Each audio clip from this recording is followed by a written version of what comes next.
Right, welcome to this interview. My name's Cherie Forsyth. I'm a peak performance coach and I do mental training of elite athletes. And today I would like to welcome our guest, Cherie Redecker. Hey, good to be back and chatting with you, Cherie. Lovely, lovely. What we're going to be talking about today to our viewers is we're going to be speaking about goal setting as an athlete, and whether it's a good thing, bad thing, basically how Cherie has found it as we've moved through this process. So are you ready, Cherie, that we just dive straight into the questions? Ready. Okay. So the first question I want to ask you is, why do you think that it's important for an elite athlete, in fact, any athlete, in fact, any person, but why do you think it's important for you to set goals? I think it's important to just it gives a sense of direction, and especially on the athlete side, it helps with performance and like boost that confidence and boost that ability to just keep disciplined and on track where you want to go. It's definitely a good thing to have if you have these big goals that you want to aspire to. Okay, so did you find that you have always set goals from, and not even necessarily just in your sport, but are you kind of a goal person or are you not? It depends on a few things. Like I think in the beginning, some goals I was a bit too scared to actually set. I felt a bit too overwhelmed and I was too scared to set them because I didn't want to fail. So it was a bit of a finding that balance. But now that I've found more structure and you've helped guide me through the process of the goals of like creating the goal, the milestone, and then the action steps in between, that's given me more of a direction and more of a like peace of mind and able to like tackle the goal with more like force and just focus and direction. Okay, I think what you said there is very valid. Very often when people set a goal, they just leave it as the big goal, which then often is very overwhelming. Yeah. So just in the interest of the viewers out there, so we follow a process where we do have a big goal and then we divide that goal into bite-sized pieces. So the first set of bite-sized pieces that we look at are the milestones. And then below that, the tiny little action steps that you're going to take every single day. So there's the big goal, then there are the milestones, and then there are the action steps. And what that does is exactly what Cherie said. It stops you feeling overwhelmed and feeling that you're going to fail, because each little action step is very doable. And it's the combination, the consistency of all those little action steps that finally lead you to your goal. So, okay. So yeah, like I definitely find it helps, like, especially with the one goal I had of wanting to go to Olympics. I was too scared to actually verbalize that goal because I was worrying too much about the other clutter around me and what other people would say, and they might think that it's not a realistic goal for me. And then I just put that all aside and we worked together through the goal and created the milestone steps that I needed to take forward. And then obviously the action steps to that. So how did you feel once you'd set that Olympic goal, when you'd actually put it into words?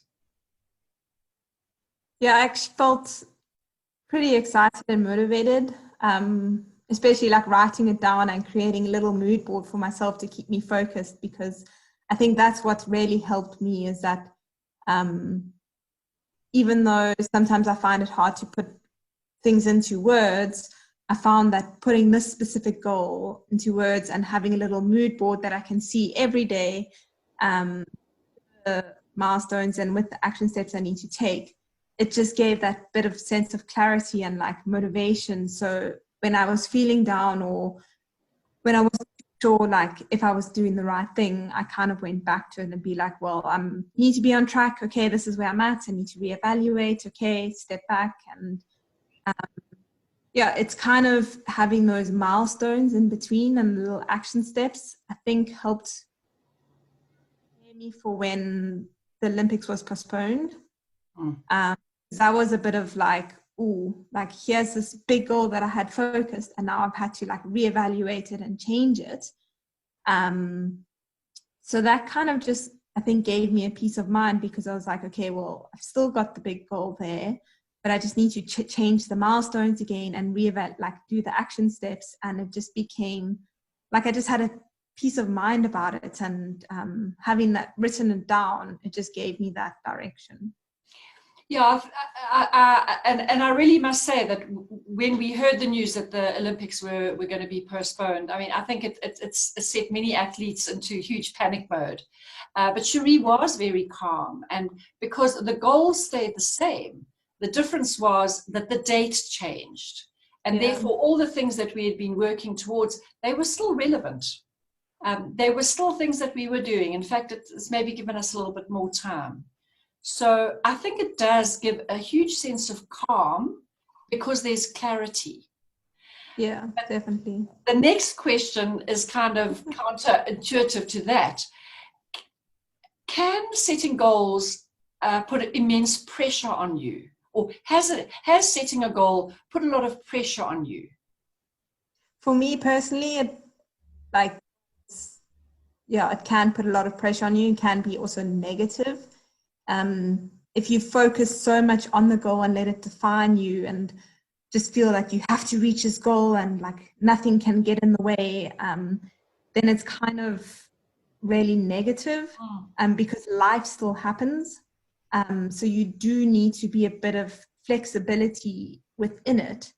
And I just found that like too much focused on the goal, like I kind of, like I would say, like paralyzed myself.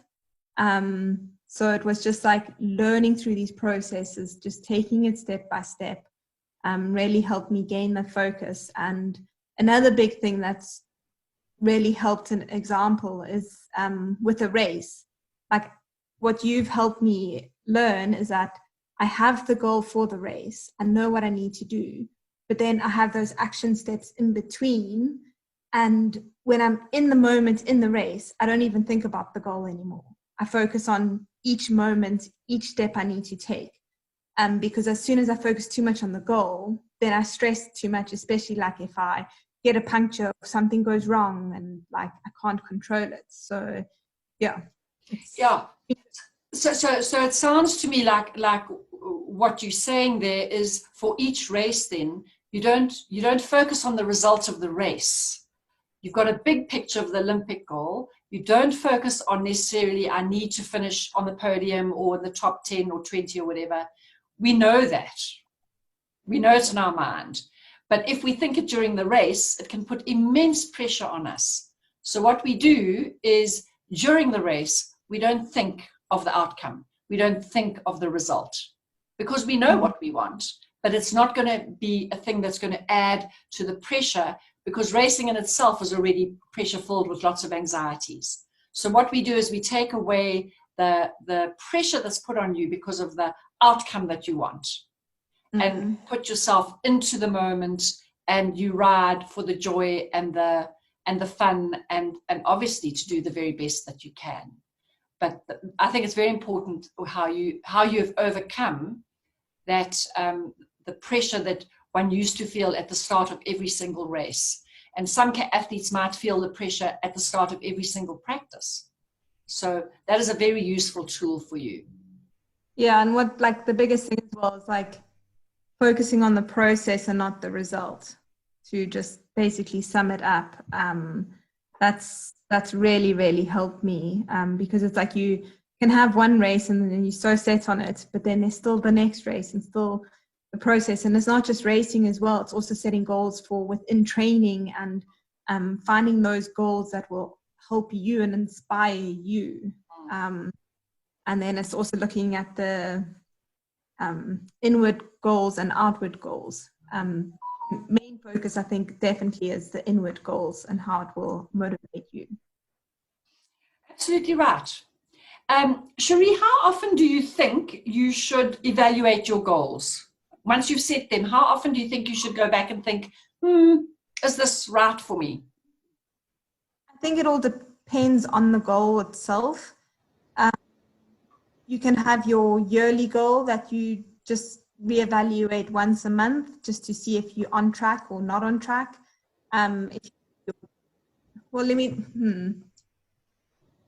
Maybe your big goal you have once a month to reevaluate, but then you can also have goals within that, like the milestones and action steps that you can maybe have a weekly basis. So it just depends on your goal and where your timeline is and where you want to go.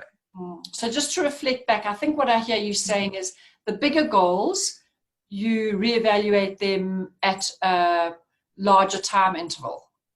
The smaller little action steps and milestones, you can evaluate more often. Yeah, I just feel like it's easier to process and like you don't get overwhelmed by it. You're able to just take it step by step. Okay, and coming to the last question that I have for you, Cherie, is how have you used these goals, milestones, action steps? How have you used them to inspire you? It's definitely, the inspirations definitely come to keep me going and to keep me disciplined. That's the biggest thing, is the goals have helped me keep disciplined, raise my ambition, and just keep that focus. Like I can be like, oh, I really don't want to go training today. And then I think, well, every step helps towards a bigger picture. So there's like, okay, well, I'm going to go out, and it ends up being amazing and I've loved it. And I'm like, oh, perfect, like ready for the next day. So yeah, it's definitely, goals help with that, like inspiration to just keep the motivation high and just keep the discipline. And yeah, I've Brilliant. And as a final conclusion, is there anything you would like to say on setting goals to young riders who are just starting out, who are just kind of getting to the place where they know that they're quite good? What would you say to them about the goals that they should maybe think of setting? One of the biggest things that I've learned with you is also we need to set goals, but they need to be smart goals. And you need to set them down and set the goals, set the timeline, don't be unrealistic, and just evaluate them and see if it's achievable or relevant for you. And if it's a goal that you want, or it's a goal that you think you want, you're actually trying to please other people. So most of all, just find that goal that's relevant for you. Have the plan, set it out, write it down, but don't let it define you.